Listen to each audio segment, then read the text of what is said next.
Hi, everybody. Welcome to Queers and Soaps. I'm Tommy, and today I'm joined by Derek. Hello. Today we're back with another edition of Sarah Michelle Gellar on All My Children, Part 2. Today we are discussing episodes and clips that aired between April 13th to April 30th. So we're finishing out April 1993. So I'll roll the credits and we'll get right into it.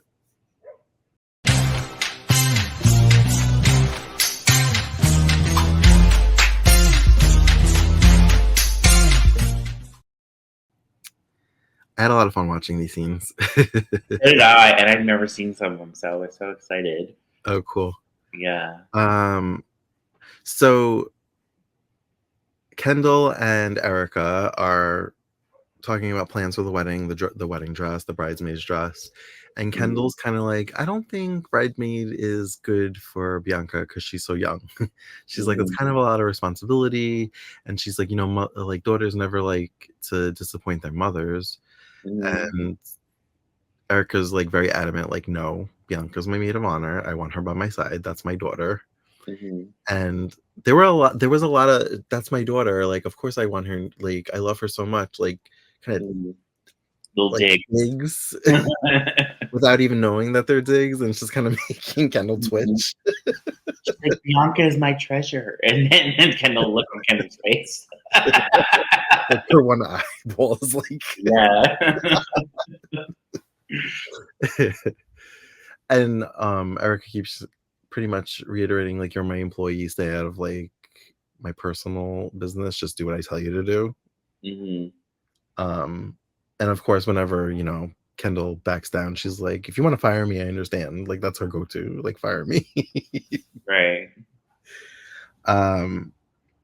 So what is the name of the woman that owns the boarding house?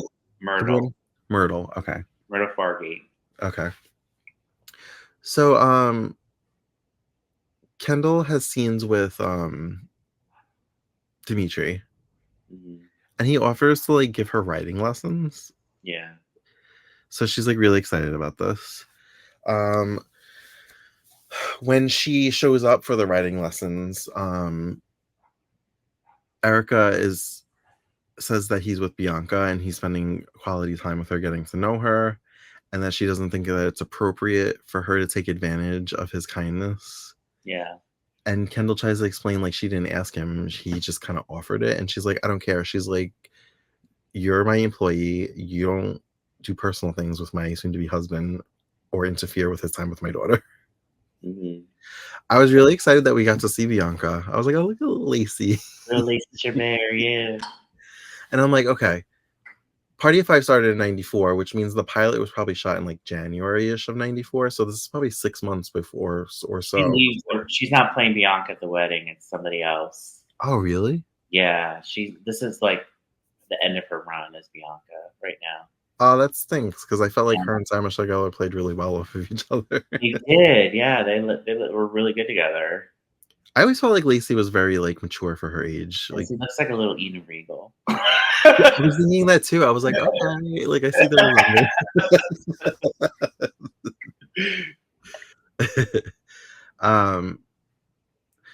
So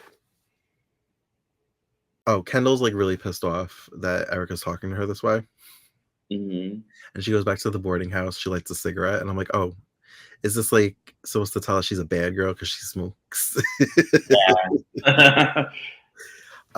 And she puts the cigarette in an ashtray but doesn't put it out and leaves the room for a second. And Myrtle comes in with food and puts the cigarette out and is like, you broke one of the rules. But Kendall's like, who do you think you are, barging into my room? I specifically asked for a private room.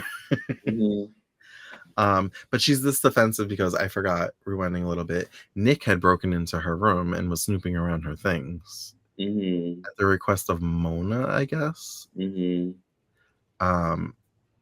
But Kendall thinks that it was Erica that sent. Yeah, so she asked Erica if she had something to do with it. Right. So I have a question. Nick's voice sounds very familiar. And I was looking at the actor, and I was kind of torn. This isn't the actor that plays Ace on One Life to Live, is it? No. They sound very similar. I was kind of like, did he do both? They're both in New York. It's a possibility. No, definitely not. But Yeah, I I was like, agree, they do sound his similar. voice sounds so familiar. And then they showed a close up of him. I'm like, Asa? But okay, so it's not. All right. Um, so there's this young man. Is it Nick's son or grandson? Charlie Brent, that's Charlie Brent. That is Nick's grandson. I can't remember who his parents are, but might be Phil and Tara. Okay. Um, And we saw Kelly Ripa as Haley. yeah, they're dating, and Charlie's a PI, and Haley works for him. Okay. And So so they were hired by Nick to investigate Kendall, which we didn't see that part, but we did see some of the scenes where they were investigating her. we did. We saw little clips of it. But before that, we saw Haley kind of eavesdropping on her conversation with Mona, Mm-hmm. Kendall's conversation with Mona. Mm-hmm. And because I don't know like when Kelly Ripa joined the show or her story or anything like that, I was like, oh, is this kind of like her beginnings because she's staying at the No, Kelly boarding was on house? the show for a while. Yeah, but then when she says she used Yeah. to work for Erica, I'm like, oh, maybe she's just kind of down on her luck and she's staying at the boarding house. Mm-hmm. But yeah, I really thought I was like, they introduced these two like kind of bad girls at the same time. But no. um okay, so I think I'm having a memory. So I watched Mona's funeral episode. We watched it for the podcast. Mm-hmm. And Haley was there, and I'm assuming she was with Nick's grandson at the funeral. Charlie, yeah. Yeah, and I remember Eric and maybe Angel, one of them, because it had to be, they were both there, but saying that he doesn't last that long, and then she meets what's his name? Alec McIntyre, Rain Alexander. No, her real life husband. Oh, Mateo. Yeah, she's with Mateo. Mark Consuelos. Yeah. Yeah, right. But yeah, no. First she's with Grand Alexander, then she's with Mark Consuelos after that. Really? Yeah. Huh. I didn't know Grant Alexander was on this. Yeah, he comes on in '93. We may or may not see him, but yeah, she's with him for a Oh, little while, and then she's with Mark after that. interesting. Yeah. I was surprised that Kendall flat out said that Erica Kane was her mother to Myrtle. Mm-hmm. When Yeah. because she was angry and she kind of blurted it out. I thought she was gonna like backtrack and be like, I like that's not what I meant. Like, like and try to. Yeah, I did too. But she didn't. And I Mm-hmm. was like, I don't know Myrtle's relationship to Erica. I'm like, do they like each other? Is this something that Myrtle would blurt out to her on her own? Like, not really. Like, I mean, they're friendly. I don't at the time. I'm sure they're friendly. I don't think they're like enemies or anything. okay. But she seems to like be taking on like a motherly role to Kendall. She's like keeping her secret and like letting her confide in her. Mm-hmm. Kendall decides that she is going to tell Erica that she's her daughter. Mm-hmm. And she has nothing to wear. She's like, everything I own is like under $30. Yeah. And she's like, all I have is like this riding outfit. She's like, wait, am I gonna be like, I'm your daughter. What did she say? Tata or Mm-hmm. she said something like Tata or whatever. And Tally ho. Myrtle, what? Was it tally ho? I don't remember. Tally ho, right? That's what she Yeah. said. Mm-hmm. And Myrtle was like, "There's no need to swear." I'm like, "Is tally ho a swear?" I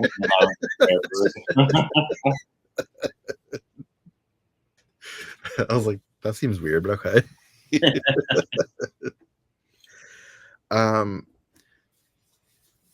She doesn't tell her. Mm-hmm.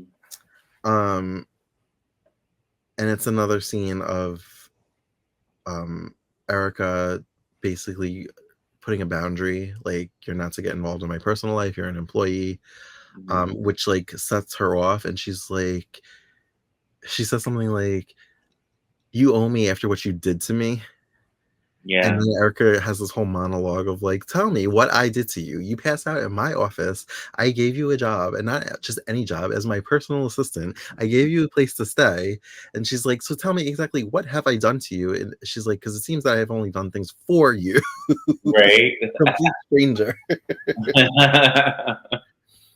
And then she kind of backpedals. She like chickens out and is just like, "Oh," she's like, "I just thought when I'm emotional, I lash out, and I didn't mean it. And if you want to fire me, like, She goes kudos to to fire I me. understand."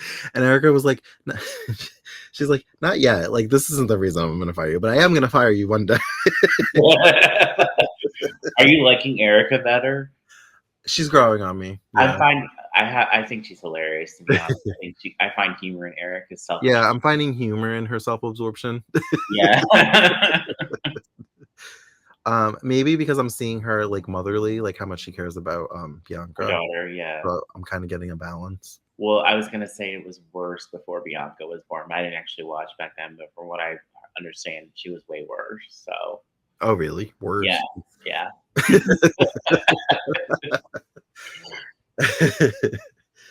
um, she kind of lashes out at Bianca. This is when we actually saw Lacey. Mhm, She's like, "Go away." She's like, "You spoiled brat." And Bianca's mhm. like, "Why do you hate me? Like, I don't even know Yeah, you." exactly. And I've never done anything to you. Like, she's like, "Poor little rich girl." She's like, "You don't know have the problems that I have." And she's like, "Well, I miss my mom." She's like, "Boo-hoo." She's like, "You have two moms." And she says, I think she said Barbara. Is that her name? Barbara's her stepmom. Yeah. Yeah. She's like, "She's great, but like, I miss my actual mom." And she's like, pretty much like, "Go away. You're annoying me." And then Dimitri like walks in and she's just like, she puts her game face on. She's like, "Oh, Bianca just wanted me to show her around." She's like, "But I'm really busy like helping Erica." And I'm surprised Bianca wasn't like, no. Why didn't Bianca like call her out? Right. Just kind of side eyes her and she's like, "I'm gonna go." Mhm, um, and then Dimitri kind of reiterates what I guess Erica wants him to say, mhm, the boundary of like don't get involved in the family. mhm. Um, so now what happened after this? I feel like something big happened. Oh, Kendall Demetri was expecting a delivery Right. of his divorce papers from his Oh, is that what it was? yeah, Angelique, his wife before Erica. Okay, they were talking about that, but I didn't pick up on the Yeah, divorce papers. When I yeah. saw the blue, I knew it must have been a legal document because of the blue back. Mhm. I thought maybe a prenup, but I guess not. No, it was his divorce papers, I think, because he and Erica were talking about he's expecting his divorce papers. Yeah. So there was a door. The doorbell rang. Mhm, Kendall signed off on it. Sorry to open it. Erica came down and was like, "Who was at the door?" And she was like, "Oh, nobody." And she was like, mhm, "That's when she tells her that they're expecting a delivery." mhm, And that actually makes more sense now. If the divorce papers that Kendall is now mhm. burning them, putting them in the fireplace. Yeah. And I was like, "Ooh, she's being devious. I like it." Yeah, but Peggy saw her, the housekeeper. Okay, so that was Peggy. I was like, hmm. Yeah. I was like, that's not Mona, is it? Like, I wasn't sure. I was like, Steve's it's either mom the on Sex housekeeper and or the Mona. City. She's on Sex and the City. Steve's mom. Yeah, that was Steve's mom on Sex and the City. Oh, I don't remember her being. Oh, okay. That's the same actress. Yeah. Huh. I Ben do need to Stiller's rewatch mother. that, by the way. Ben Stiller's mother and Mira. Okay. Oh. Yeah. Oh, cool. Mhm. Um, we did get a confession from Kendall to Dimitri that she did fake the passing out. Remember when I was like, I wasn't sure if she Yeah, passed she out? did. Yeah. Mhm. Um, but yeah, that's where we left off was her putting the divorce papers in the fireplace and the Peggy housekeeper saying, catching her. yeah. Mhm. So things are heating up, no pun intended. May I remember pretty well because I had a friend tape it for me, and this I was in seventh grade, and this girl was sitting next to me in history was we would talk about all my children, and I was like, "Do you have any tapes?" She's like, "Yeah." So she brought me a whole bunch of tapes so I could watch. Oh wow. Was it because did you start watching because of Sarah Michelle Gellar? Yeah. Uh huh. Well, actually, I watched before when Natalie was in the well. And when I tuned in for some of the Who Killed Will Cortland storyline, Okay. but I wasn't like watching it regularly. And then when Sarah Michelle Gellar came on, I started watching it pretty regularly, or at least trying to. So this is 93. So you started watching General Hospital and All My Yeah, Children around the same time? yeah, like and One Life to Live. I watched all three. Yeah, And you stopped watching Guiding Light, or you were watching that also? I stopped watching Dying Light. Okay. Yeah, Yeah, there were so many soaps. We didn't know how lucky we were back then. yeah, right. Did I forget anything you wanted to mention? I don't think so. I think I have. I think I mentioned everything. Yeah, this was only about 2 weeks worth of clips, but And I think we saw pretty much everything. I feel like they didn't leave much out. no. There were moments where I forgot we were watching clips, and like they would show like the Haley stuff, like investigating, and I wanted to see more of that. And Oh, like, we did see Haley and Charlie in Florida with Kendall's parents a little bit too. okay, so those Adopted parents. are they lying about Kendall not being adopted? Yeah, they're definitely lying. Oh, because I believe them. They look genuine to me. I was like, oh, I was like, is Kendall Yeah, using somebody they're else's definitely identity? lying. 'Cause I think that when they were down there and they were like, "Oh, well, then this clears this up," and they were like getting ready. I think they knew that the truth was that she was really Kendall's or Erica's daughter. I think she was. I think they figured it out that they were lying. So Oh, okay. yeah. That there was something that Kendall mentioned to Myrtle. She was like, I can't tell my parents that I'm here or that I Mhm. found they don't know that I know that I'm adopted or that I'm even looking for my birth mother. Mhm. She said she found out in 1983. Yeah. Um, which I thought about what you said. You said so Erica was supposed to be 17 in 1970, and you said that she had Kendall at 14. She was So that 15 in 1970. I looked it up. she Yeah. was 15 in 19. Oh, Yeah. okay. So then I was gonna say that. So that even pushes it back further. I was like, so Kendall Yeah. was supposed to be born in like 1967. Yeah. No, she Oh, was she's born in 1950s, and 15. she's No, Erica was 15 when Kendall's older than Erica. right? Well, later they changed it, like, because they had to make Erica younger, like, Oh, later years. So, like, Kendall was born in, like, 1976, they said. I'm like, "No, she was born in 69." Like, "No." yeah. They like aged her and then de-aged her. Exactly, yeah, and then they had to adjust Kendall's age too. They did that with a character on Days of Our Lives. He Mhm, was a kid in like early '93, and then they like he wasn't on screen for like 7 years, and he came back as like a mid-20s, practically 30-year-old, mhm. and then he wasn't on screen for like 10 years. And his mother was on the show, and they de-aged him down to like a 20-year-old. Meanwhile, when he was on in 2000, he was having an affair with like one of the adults. Mhm. So it was just like soaps. You really can't think too hard about the logistics. You just got to go Yeah, with you really can't. It's never gonna make sense or add up. it. But all right, anything else before we go? Nope. All right, well, thank you for joining us for another edition of SMG on AMC. As always, you can find us on all the socials at Queers and Soaps. And until next time, have a great night. Bye. I